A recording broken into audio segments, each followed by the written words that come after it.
Yo tout le monde, los guapos, las guapas. Aujourd'hui on se retrouve pour une vidéo assez spéciale, une vidéo de type opération chirurgicale, de type kyste pilonidal. Voilà, cette vidéo s'adresse essentiellement à tous ceux et celles qui vont se faire opérer d'un kyste pilo, ou bien à ceux qui sont en période de convalescence, ou tout bonnement à ceux et celles qui sont intéressés par le sujet. Donc voilà, je fais cette vidéo histoire de raconter un peu comment ça s'est passé pour moi, étant donné que c'est une opération assez embarrassante, assez flippante.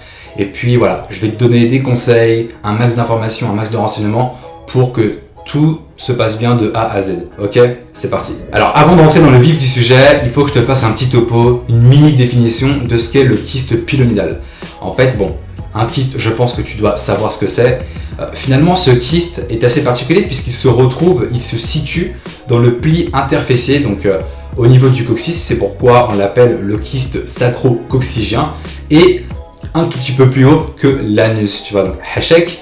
Et finalement, comment se développe un kyste pilonidal? C'est assez spécial puisque les poils qui se situent du coup dans cette région-là vont se frotter, et certains poils vont se casser, et malheureusement certains poils vont percer la peau et donc se retrouver sous la peau. Donc ils vont se retrouver sous la peau et créer une inflammation et donc un kyste. Ok, c'est vraiment grosso modo ce qu'il faut retenir de ce que c'est. En latin, pour ceux et celles qui avaient fait latin au lycée ou au collège, pilo veut dire poil, et nidal veut dire tout simplement nid, donc le nid comme un nid d'oiseau. Voilà, pour faire un petit topo, il y a plusieurs facteurs. Donc il y a l'âge, c'est généralement chez les personnes jeunes entre 20 et 30 ans, les personnes à forte pilosité, voilà, qui sont souvent assis, en position assise, souvent la journée. Donc c'est des petits facteurs comme ça qui font que on développe ou pas un kyste pilo. Ça arrive assez souvent. Pas mal de gens se font opérer du kyste pilo chaque année en France. Donc voilà. Ce qu'il faut savoir, c'est un kyste, certes, mais c'est bénin. Ok, c'est bénin, faut pas s'inquiéter, ça ne se transformera jamais en tumeur. On est d'accord? Voilà, donc no stress, on reste serein. Donc je te mets un peu dans le contexte, sinon tu vas rien comprendre. Finalement, il faut retourner en août dernier, donc en août 2018. Je suis chez moi, je suis dans ma chambre. Si tu veux, il fait chaud, je suis en short blanc. Je me regarde dans le miroir et j'aperçois quand même une petite tache de sang au niveau des fesses, tu vois, au niveau de mon short. Et voilà. Franchement, j'ai pas plus flippé que ça. Je me suis dit bon, c'est peut-être un bouton qui a dû éclater en s'asseyant dessus. Ça arrive souvent d'avoir des boutons par-ci par-là. Donc du coup, je me suis pas inquiété plus que ça. Donc je continue mes vacances et tout. Et donc les vacances se passent normalement. Et on arrive vers début septembre, donc vers le 8 septembre, un truc comme ça. Et je commence à remarquer quelques taches sur mon slip, sur mes caleçons, de sang, de transpiration. Voilà, mes sous-vêtements étaient tout bonnement tachés. Mais de quoi, je ne savais pas, mais ça ressemblait plutôt à de la transpiration, mais beaucoup plus marquée, d'accord? Alors, je me suis inquiété puisque chaque soir, ça se répétait à chaque fois. Alors, bon, j'ai décidé de faire mon Sherlock Holmes, donc j'ai tapé sur Google transpiration, cul, sang, caleçon, slip, taché, etc. Jusqu'au moment fatidique où je suis tombé sur un article qui traitait le sujet du kyste pilonidal. J'ai lu en entier les articles concernant cela et je me suis dit qu'il y avait quelques points qui coïncidaient. Je me suis dit, quand même, ça coïncide pas mal. Donc je me suis inquiété, je dormais plus la nuit. Et tu vois, quand t'es pas bien au niveau de ta santé, quand t'as un doute, le premier réflexe qu'il faut avoir, c'est non pas d'aller chercher des trucs sur Google, c'est d'aller voir un médecin, ok? Donc ça, c'est vraiment le conseil en or. Dès que tu te soucies d'un truc, dès que t'as une interrogation, une question, une préoccupation, va consulter un médecin, d'accord? Alors moi, j'ai eu beaucoup de réussite et je remercie Dieu pour ça. Si tu veux, ma maman a une amie docteur, une amie médecin généraliste, qui est une très bonne médecin généraliste, et franchement c'est vraiment bien d'avoir de très bons médecins comme ça en France. Et si tu veux, voilà, elle m'accueille dans son cabinet gentiment, donc j'arrive, en plus c'était le matin, c'était assez loin de chez moi, j'avais la dalle, j'avais rien mangé, j'avais une sale gueule, je t'avoue, et tu vois, j'étais un peu anxieux, parce que voilà, je suis un mec, j'ai du mal à montrer mon cul aux gens, si tu veux, tu vois. J'ai eu du mal, si tu veux, j'ai eu du mal à lui montrer mes fesses à montrer mon balcon. Mais si tu veux, elle a été très gentille, très avenante, très douce. Et voilà, elle m'a dit, écoute mon petit, je vais rien faire avec tes fesses, ne t'en fais pas. Voilà. Je vais checker, voir si tu as vraiment un kyste pilot ou pas. Ça va durer 30 secondes, mais ne t'en fais pas. Tout rentrera dans l'ordre. Au moins, tu seras fixé et il n'y aura plus d'ambiguïté possible. Alors, voilà, je baisse mon froc. Normal, c'était un peu chaud, c'était un peu embarrassant, mais tout se passe bien. Et puis là, elle me dit, voilà, écoute petit, t'as un kyste pilot, c'est pas grave, c'est pas une forme grave. Tu vois, moi, mon kyste pilot, ça va, il était tout petit. Et elle me dit, écoute, ça ne se soigne que parfois chirurgical, donc je vais te passer les coordonnées d'un très bon chirurgien, tu verras, c'est un artiste, il est vraiment très très fort et tout se passera bien. Donc elle me donne les coordonnées du chirurgien, moi je l'appelle et tout, on fixe un rendez-vous, tac tac tac, et puis je le vois quelques jours après. Tout se passe bien, c'est un mec, donc ça va, et puis il est très posé, vraiment, c'est un bon. Et donc voilà, il me dit, écoute, on va planifier l'opération dans quelques jours, donc je crois que c'était 10 jours après, et puis voilà, tu te fais opérer, et voilà. Ce qu'il faut savoir, c'est qu'il existe deux formes de kyste pilonidal. Il y a la forme chronique et la forme aiguë. La forme chronique, qu'est-ce que c'est? C'est, voilà, le kyste est sous la peau, il n'est pas nécessairement gros, ce sont des mini-trous où va s'échapper tout ce qui va être du sang, tout ce qui va être du pus, etc.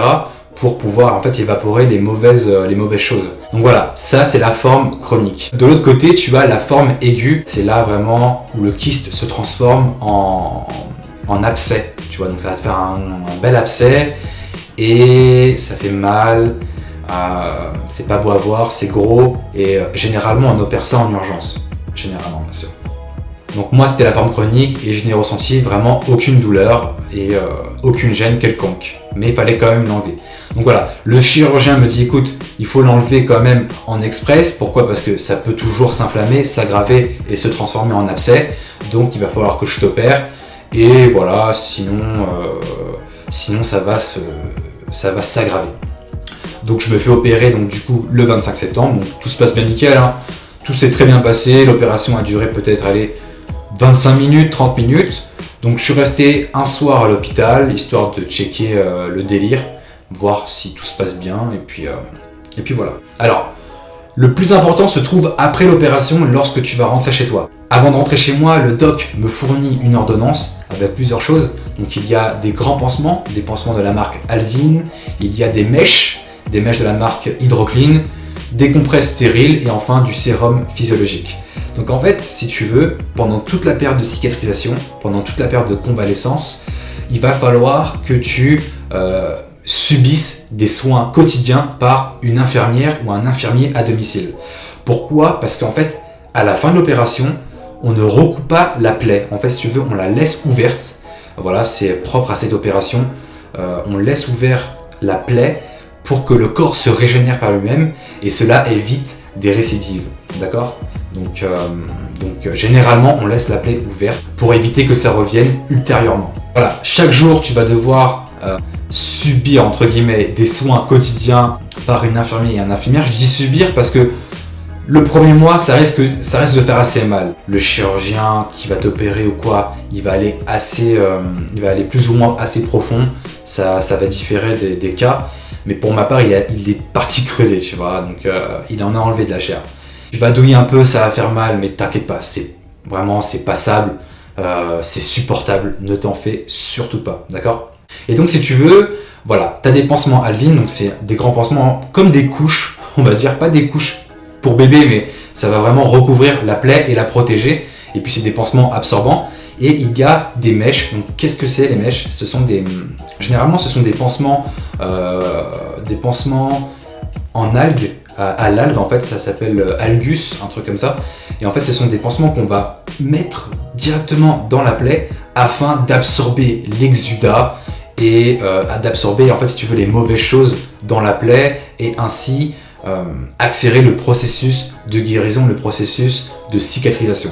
Alors pour ma part, les mèches étaient de marque Hydroclean. Ce sont, si tu veux, des mèches en forme de coussin. C'est comme des mini coussinets, tu sais, quand tu dors la nuit. Et bah c'était en forme de coussin et en fait, si tu veux, on mettait ça dans ma plaie. Et franchement c'était pas mal parce que du coup j'ai gagné peut-être 3 semaines sur la période de cicatrisation et ça permettait vraiment d'absorber toutes les mauvaises choses, les mauvaises odeurs, etc. Donc c'était vraiment cool. Donc ça c'est une infirmière qui va te le faire. Ou un infirmier, après ça dépend de qui tu choisis. Si tu veux, moi j'ai fait le choix de ne pas prendre une infirmière ou un infirmier à domicile. J'ai fait le choix d'aller directement dans un centre de santé, puisque moi j'habite à Fontenay-aux-Roses et dans ma ville il y a un centre de santé qui se trouve à 5 minutes de chez moi. Alors j'ai fait le choix d'aller voir directement les infirmières qui se sont occupées de moi. D'ailleurs gros bisous à elles, elles ont fait du super boulot. Pourquoi ?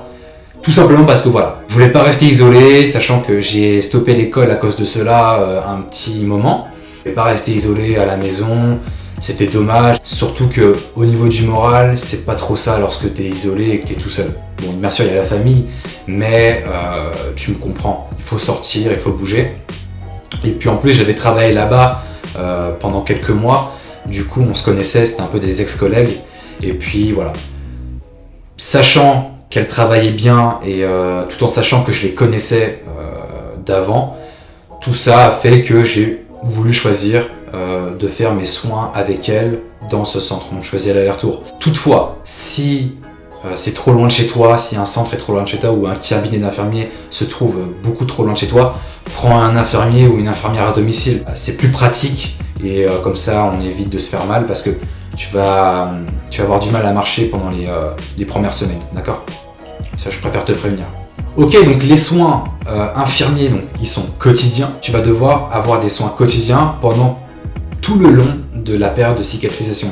Donc du premier jour où tu t'es fait opérer jusqu'au dernier, jusqu'à ce que la plaie se ferme et que tu n'aies plus rien. D'accord ? Donc ça, c'est super important. C'est quotidien. Il ne faut pas négliger cela.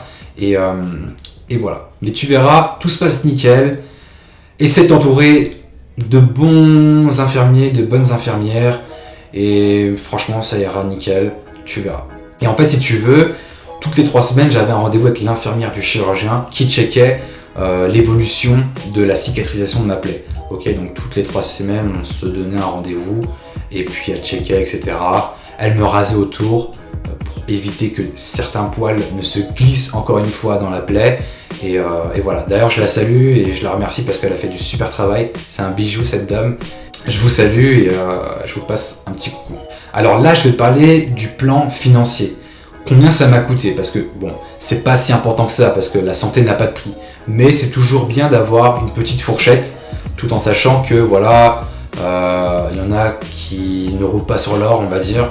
Donc c'est important de savoir. Bon, tu vas payer des honoraires si toutefois le chirurgien en exige et si toutefois tu te fais opérer dans le privé, donc il y aura des honoraires. Après, au niveau des pansements, Alvin, Hydroclean pour ma part, parce que c'était ces marques-là que mon chirurgien m'avait ordonné. Faut dire que tous les 10 jours, donc il y avait 10 pansements dans chaque boîte, donc 10 pansements Alvin et 10 mèches Hydroclean. Il y en avait 10 dans chaque boîte, donc du coup tous les 10 jours, je payais à peu près 90 €. Voilà, donc c'était à peu près 160, 150 €, un truc comme ça, moins 60% de la sécurité sociale. Après, si tu as une mutuelle, tu feras tes calculs et tout, mais pour ma part, tous les 10 jours, je lâchais à peu près 90 balles. Après, bien sûr, au fil du temps, lorsque la plaie est devenue plus petite, je prenais des plus petits pansements, des plus petites mèches, donc du coup, le tarif baissait graduellement, hein. Tout est relatif finalement. Donc voilà, au départ, c'était 90 €, après c'est passé à 70, 50 €, 30 €, 15 €, etc., etc. Donc tout est relatif. Après, bien sûr, la santé n'a pas de prix, fais-toi opérer, ne commence pas à calculer. Il y a toujours des solutions avec la sécurité sociale, avec des assistantes sociales si tu n'as pas trop de thunes. Tu peux toujours te débrouiller et surtout ne néglige pas ta santé parce que c'est super important. Okay, donc ça c'est vraiment un conseil à ne pas négliger. Okay. Après, concernant la douche, donc du coup, normal, hein, tu peux prendre ta douche et c'est conseillé d'appuyer le lavage vers la région du coup de ta plaie et surtout la région voilà, de l'anus, hachek. Donc voilà, nettoie bien cette partie-là. Je dirais pas exagère le machin, exagère le délire, mais cible bien cette partie-là. Il faut bien la laver, il faut que ce soit propre, clean, de A à Z, hein, du premier jour jusqu'au dernier. Franchement, ne néglige pas cette partie. Donc pour la douche, il n'y a pas de souci, d'accord? Généralement, tu prends ta douche avant que l'infirmière ou l'infirmier ne passe chez toi ou avant que tu ailles voir un infirmier ou une infirmière dans un centre de santé comme ma part. Ensuite, concernant le fait d'aller aux toilettes. Alors, pour ma part, je faisais caca. Je faisais caca debout pendant un petit moment, peut-être pendant un bon mois. Écoute, je sais pas pourquoi, mais ça me disait trop rien de m'asseoir. Alors j'ai fait caca debout, hachek. Et après c'est selon les gens, mais pour ma part c'est comme ça que j'ai fait. Donc si ça t'embarrasse un petit peu, ne t'en fais pas, ok? Prends ton temps, je sais que c'est pas évident, t'auras sûrement mal, mais bon, on est là pour... je suis là pour te rassurer et sache que on est tous passés par là. Après, si toutefois tu veux t'asseoir, essaie d'investir dans une espèce de petite bouée, tu peux trouver ça en pharmacie, je pense, ou un petit coussinet dédié à ça, d'accord? Et puis concernant la période de mobilisation, donc je me suis fait opérer le 25 septembre 2018 et j'ai été guéri, on va dire à peu près le 6 février, tu vois. Donc ça fait à peu près 4 mois, 4 bons mois de convalescence. Faut savoir que durant ces 4 mois, voilà, moi j'ai pas fait de sport, j'ai pas fait de courses, etc. Je me suis ménagé. Et c'est vraiment ce que je t'incite à faire, c'est de te ménager, de te reposer et de ne pas faire le cow-boy, ne pas faire l'assassin, ne fais pas le fou furieux, voilà. Ménage-toi, le corps a besoin de récupérer, a besoin de se régénérer, il a besoin de repos. Alors ménage-toi et t'en fais pas, tu pourras reprendre le sport dès que tu seras remis sur pied et lorsque tout sera nickel au niveau de la cicatrisation. Ok? Enfin, concernant le fait de s'asseoir, alors moi j'ai fait le choix de ne pas m'asseoir pendant au moins un petit mois. Pourquoi? Je ne sais pas. Franchement, je ne sais pas. J'ai fait le fou furieux, j'ai fait le cow-boy. J'ai décidé de ne pas m'asseoir et de rester debout à longueur de journée. Parce que pourquoi? J'avais un peu peur de me faire mal et j'avais peur d'accentuer, d'aggraver ma plaie, etc. Donc j'ai fait le choix de rester debout. Donc je mangeais debout, etc. Écoute, je sais pas si ça m'a aidé ou pas. Mais je suis resté debout et puis je m'allongeais quand il fallait dormir. Mais je ne m'asseyais très peu, voire pas du tout, pendant au moins le premier mois. Après, libre à chacun de faire ce qu'il veut. Après, il faut savoir que voilà, c'est une opération, c'est quelque chose d'assez embarrassant, assez traumatisant au départ. Après, on s'y fait vite, mais voilà. La plupart, on est des jeunes hommes, on a 20, 21 ans, 22 ans. Et c'est pas facile de montrer ses fesses à pas des inconnus, mais voilà, tu m'as compris, à des gens, même si c'est pour se soigner et tout. Mais c'est vrai que c'était assez délicat, surtout voilà. Parfois il y avait une stagiaire au centre municipal de santé, elle avait mon âge, tu vois, j'étais un peu anxieux, mais au départ on est là, on stresse un peu, mais au final on se laisse aller et puis c'est vraiment pour aller mieux. Donc vraiment un conseil, ne sois pas trop anxieux, c'est pour te soigner et tout ira bien, d'accord? Tout ira super bien. Après, ce que je te conseille, si toi t'es un mec, c'est de te faire soigner par des femmes. Voilà, le fait de se faire soigner par des femmes, c'est moins ambigu que par un mec. Après, c'est chacun son délire et son avis. Ok, donc là, il y a mon ref, il voulait absolument passer dans la vidéo. Alors, du coup, pour finir, je vais te donner quelques conseils. Le premier conseil, vraiment, c'est, voilà, ne stresse pas, essaie de te ménager, relaxe-toi, repose-toi, c'est important pour que le corps se régénère et le corps cicatrise bien, ok?